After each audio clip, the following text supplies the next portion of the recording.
इस वीडियो में वार्षिक आकलन 2022-23 अर्थात वार्षिक परीक्षा 2022-23 का कक्षा 6वीं का विषय गणित, जिसका पूर्णांक दिया गया है 80 नंबर, और कक्षा 6वीं का है विषय कोड दिया गया है 6031। जो रियल पेपर है, इस रियल पेपर का आप लोगों का पूरा आंसर जो है आप लोगों को देने वाला हूं। आशा है आप लोग सभी लोग बनाए होंगे, फिर भी मैं आप लोगों को पूरा आंसर आप लोगों को देने वाला हूं। तो चलिए लास्ट तक बने रहिएगा और चेक कर लीजिएगा यदि हो गया है, और नहीं हो गया है, नहीं हुआ है तो आप लोग इसको एक बार जरूर देख लीजिएगा। निर्देश दिया गया है सभी प्रश्नों को हल करना अनिवार्य है। प्रश्न क्रमांक 1 से 6 तक वस्तुनिष्ठ प्रश्न पर 2 अंक, प्रश्न क्रमांक 7 से 11 तक अति लघुत्तरी प्रश्न प्रत्येक पर 4 अंक, और प्रश्न क्रमांक 12 से 14 तक अति लघुत्तरी प्रश्न जिसमें 6 अंक है, और 15 से 17 तक दीर्घ उत्तरी प्रश्न जिसमें प्रत्येक पर 10 अंक है। तो सबसे पहला प्रश्न है, सही विकल्प चुनकर लिखिए। सबसे छोटी प्राकृतिक संख्या, दूसरा संख्या 17 का योज्य प्रतिलोम ऋण 17 हो जाएगा। अगला है, यदि व्यास 6 सेंटीमीटर है तो त्रिज्या का मान होगा। व्यास जो है त्रिज्या का दुगुना होता है, अर्थात इसका आधा करेंगे तो कितना आ जाएगा, 3 सेंटीमीटर आएगा। प्रश्न चौथा है, उचित भिन्न है। तो ये उचित भिन्न, ये सब अनुचित भिन्न है। तो उचित भिन्न कौन सा है, ये हमारा 3/9 जो है हमारा उचित भिन्न है। प्रश्न 7वां का हल हो जाएगा। देखिए, ये संख्या रेखा हम बनाएंगे, संख्या रेखा बनाएंगे तो 0 से हम ऋणात्मक की ओर जाएंगे, क्योंकि ऋणात्मक है। ऋण 1, ऋण 2, ऋण 3, इस तरह से ऋणात्मक की ओर जाएंगे। तो सबसे पहले हम कहाँ जाना है, ऋण 8 में जाना है। तो 0 से हम कहाँ पे जाएंगे, ऋण 8 में जाएंगे इस तरह से, और वहाँ से फिर धन करना है, जोड़ना है। हम 5 जोड़ेंगे तो ये आ जाएगा हमारे कितने पर, ऋण 3 पर पहुँच जाएंगे। तो ये सिद्ध होता है। उसी तरह से दूसरा है, बढ़ते क्रम में लिखिए। सबसे छोटा 18, उससे बड़ा 252, उससे बड़ा 421, उससे बड़ा 497, उससे बड़ा 557, और सबसे बड़ा 731 है। 12, 16, 24 का लघुत्तम समापवर्त निकालते हैं। तो लघुत्तम समापवर्त इस तरह से निकालेंगे अभाज्य गुणनखंड विधि द्वारा। तो 2 गुणित 2 गुणित 2 गुणित 2 गुणित 3 आएगा, जिसका आंसर आएगा हमारा, इसका गुणनफल करेंगे तो ये 48 आएगा। तो 12, 16, 24 का लघुत्तम समापवर्त हमारा 48 हो जाएगा। प्रश्न 10वां है, दिया गया है यहाँ पे त्रिभुज के 2 कोण 65 अंश और 75 अंश दिया गया है। तीसरा कोण का मान ज्ञात करना है। माना कि हम मान लेते हैं कि तीसरा कोण का मान 100 अंश है। तो प्रश्न के अनुसार पहला कोण, दूसरा कोण और तीसरा कोण, तीनों कोणों का मान होता है 180 अंश। तो पहला कोण 65, दूसरा कोण 75 और तीसरा कोण 100 मान लिए हैं। तो दोनों को जोड़ेंगे तो हमारा आ जाएगा 140 धन 100 बराबर 180। तो 140 को पक्षांतर करेंगे तो 180 ऋण 140 हो जाएगा। तो 100 का मान आ जाएगा हमारा 40 अंश, अर्थात तीसरा कोण का मान आ जाएगा 40 अंश। 11वां का हल हो जाएगा, प्राप्तांक 250 और पूर्णांक है 500। 500 में 250 प्राप्त किया है तो प्रतिशत निकालने का सूत्र हो जाता है प्राप्तांक गुणित 100 बटे पूर्णांक। तो प्राप्तांक कितना है हमारे पास, 250 गुणित 100 हो जाएगा बटे 500। तो इसको हम कैंसिल आउट करेंगे तो 0 0 कट जाएगा। 5 एकम 5, 5 5 6 25 और 5 शून्य शून्य 50, अर्थात 50% आएगा। लघुत्तरी प्रश्न में है प्रश्न 12वां, निम्न आयतों में से प्रत्येक का परिमाप व क्षेत्रफल ज्ञात कीजिए। पहला का दिया है लंबाई 15 सेंटीमीटर, चौड़ाई 6 सेंटीमीटर। दूसरा में लंबाई 12 सेंटीमीटर और चौड़ाई 6 सेंटीमीटर दिया गया है।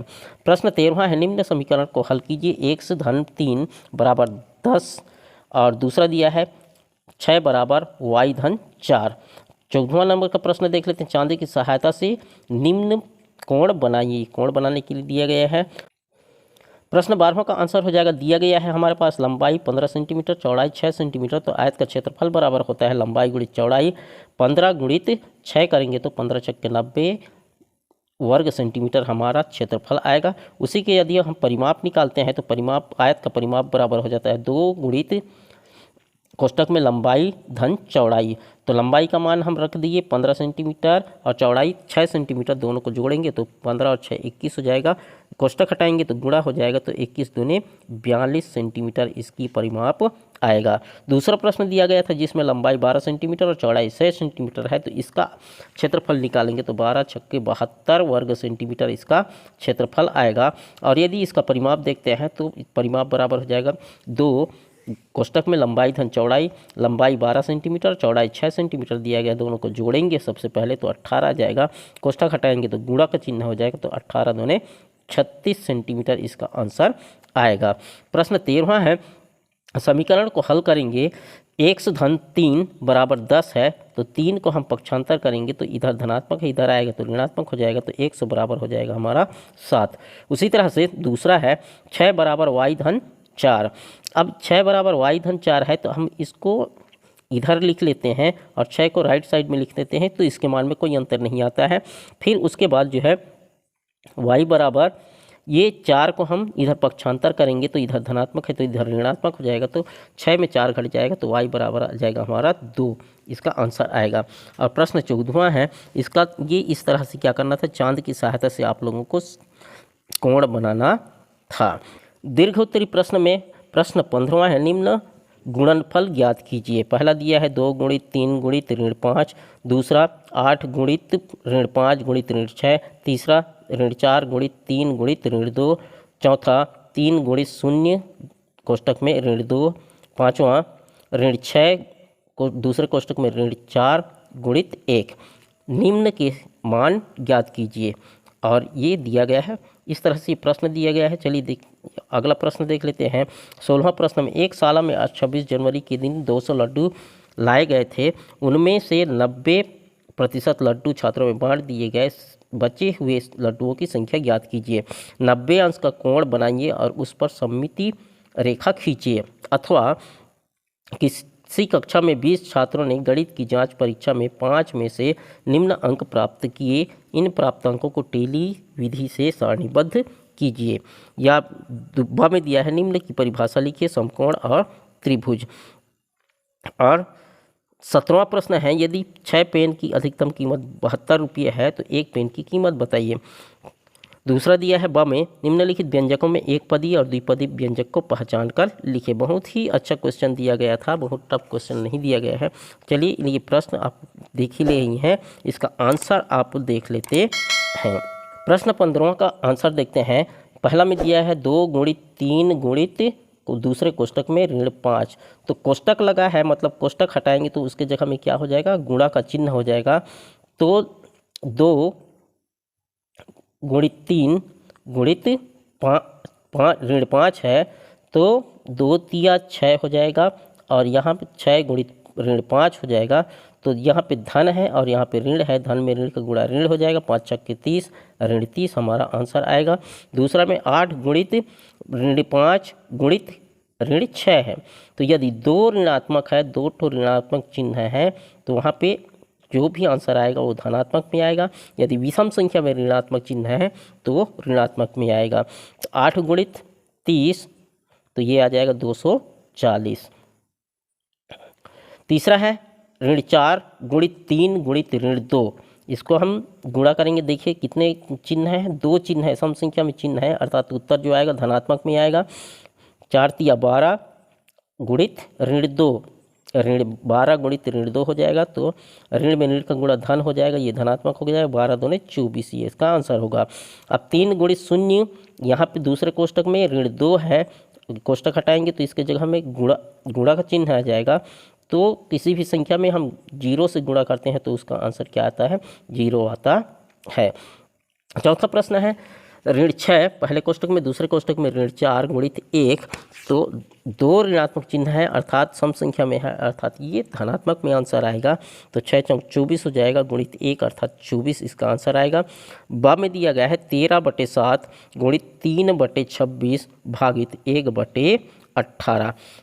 भाग को गुणा में बदलने के लिए 1/18 का हम प्रतिलोम निकालेंगे तो 18/1 हो जाएगा। तो इसका हम प्रतिलोम लिख देते हैं यहाँ पे 18/1, तो ये भाग जो है किस में बदल गया, गुणा में बदल गया। अब यहाँ पे जो कटता है उसको कटा देते हैं। सबसे पहले 13 एकम 13, 13 दूनी 26 हो जाएगा, और ये 2 एकम 2, 2 निया 18 होगा। ऊपर में बचा हमारा 3 गुणित 9 और नीचे में बचा 7, तो 27/7 हमारा आंसर आएगा, या फिर 3 सही 6/7 हमारा आंसर आएगा। बाद में 1/3 धन 5/8 धन 3/5 धन 7/4 धन 13/6, इसका हमको जोड़ना है। तो सबसे पहले हर को बराबर करने के लिए क्या करेंगे, लघुत्तम निकालेंगे। हर का 3, 8, 5, 4, 6 का लघुत्तम निकालेंगे तो ये हमारा आएगा लघुत्तम 120। तो 1/3 को हम बराबर करने के लिए ये 3 को छोड़ दीजिए, उसके बाद बाकी का गुणा कर दीजिए। कितना हो जाएगा, 5 दूनी 10, 10 दूनी 20, 20 दूनी 40। तो हमको 40 से गुणा करेंगे अंश और हर में, 40 से गुणा कर दीजिए। उसी तरह से 5/8 है तो हर कितना है, इसमें 8 है, तो इसमें किस किस से 8 बनेगा, 2 दूनी 4, 4 दूनी 8, ये तीनों को छोड़ देते हैं, बचा कितना, 5 तिया 15। तो 15 से गुणा करेंगे तो हमारा 120 आएगा। उसी तरह से 3/5 है, यहाँ पे 5 है हर में, तो 5 को छोड़ दीजिए, बचा उसका गुणा कीजिए, कितना बचेगा, 24 बचेगा। 3 दूनी 6, 6 दूनी 12, 12 दूनी 24, 24 से गुणा करेंगे तो हर बराबर होगा। उसी तरह से 7/4 में हम 2 दूनी 4, ये दोनों को छोड़ देंगे और बचेगा कितना, 5 तिया 15, 15 दूनी 30, 30 से गुणा करेंगे तो ये हमारा हर बराबर होगा। उसी तरह से 13/6 में 20 से गुणा करेंगे तो हर बराबर होगा। तो इसका हम गुणा करते हैं अंश का अंश के साथ, हर का हर के साथ, तो ये 40/120 आएगा। धन 75/120, 72/120, धन 210/120 और 260/120। सबको हम यदि जोड़ते हैं तो हमारा आंसर आएगा 657/120। ये हमारा सही आंसर होगा। 20 छात्रों की गणित की जांच परीक्षा में प्राप्तांक है 2, 3, 5, 4, 0, 1, 2, 3, 5, 2, ये दिया गया है इस तरह से। अब इसको हम टेली चिन्ह से इस तरह से हम दर्शाएंगे। सबसे पहले देखेंगे 0, 0 कितने लोग प्राप्त किया, 1 और ये 2, तो 2 लाइन के लिए 2, 2 के लिए 2 लाइन से इस तरह से दर्शाएंगे, बारंबारता हो जाएगा हमारा 2। उसी तरह से 1 कितने लोगों ने प्राप्त किया, 1 और 2, 1 भी 2 लोगों ने प्राप्त किया, तो 2 लाइन से हम दर्शाएंगे और यहाँ पे 2 लिखेंगे। उसी तरह से 2 जो है कितने लोगों ने प्राप्त किया, 1, 2, 3, 4 और ये 5 लोगों ने प्राप्त किया, तो 4 खड़ी लाइन और एक तिरछा लाइन को बंडल बना देंगे तो ये 5 हो जाएगा, तो ये बारंबारता 5। उसी तरह से 3 भी 5 लोगों ने प्राप्त किया और 4 3 लोगों ने प्राप्त किया और 5 भी 3 लोगों ने प्राप्त किया। इस तरह से ये दर्शाएंगे और योग आता है 20, तो हमारा आंसर सही है। ब में दिया है समकोण, तो समकोण की परिभाषा वह कोण जो ठीक 90 अंश का हो समकोण कहलाता है। त्रिभुज किसे कहेंगे, वह आकृति जो 3 भुजाओं से घिरे हो। बंद आकृति को त्रिभुज कहते हैं, खुली आकृति को त्रिभुज नहीं कहेंगे। लास्ट क्वेश्चन है 17वां नंबर का प्रश्न। यदि 6 पेनों की कीमत 72 रुपया है तो एक पेन की कीमत कितना हो जाएगा, 72/6 अर्थात 12 रुपया एक पेन की कीमत आ जाएगा। ब में दिया है एक पदी अब 2 पदी को पहचानना है, तो इसमें देखिए धन और ऋण से जो अलग होता है वो अलग अलग हो जाता है। ये एक पद हो गया, ये एक पद हो गया, तो ये द्विपदी होगा, ये भी द्विपदी होगा। ये पहला पद, ये दूसरा पद, ये भी द्विपदी हो गया और ये भी द्विपदी व्यंजक है और ये 4 ए भी जो है ये एक पदी व्यंजक है। इस तरह से आप लोग पूरे का पूरे प्रश्न बनाए होंगे। उतना टफ क्वेश्चन नहीं दिया गया है, बहुत ही सिंपल क्वेश्चन दिया गया है। आई होप ये वीडियो आप लोगों को पसंद आया होगा। यदि पसंद आया हो तो अपने दोस्तों के साथ शेयर कर दीजिए और एक लाइक ज़रूर कीजिएगा, क्योंकि यही हम लोगों का मेहनत का फल होता है। मिलते हैं एक नए टॉपिक के साथ, तब तक के लिए हंसते रहिए, मुस्कुराते रहिए।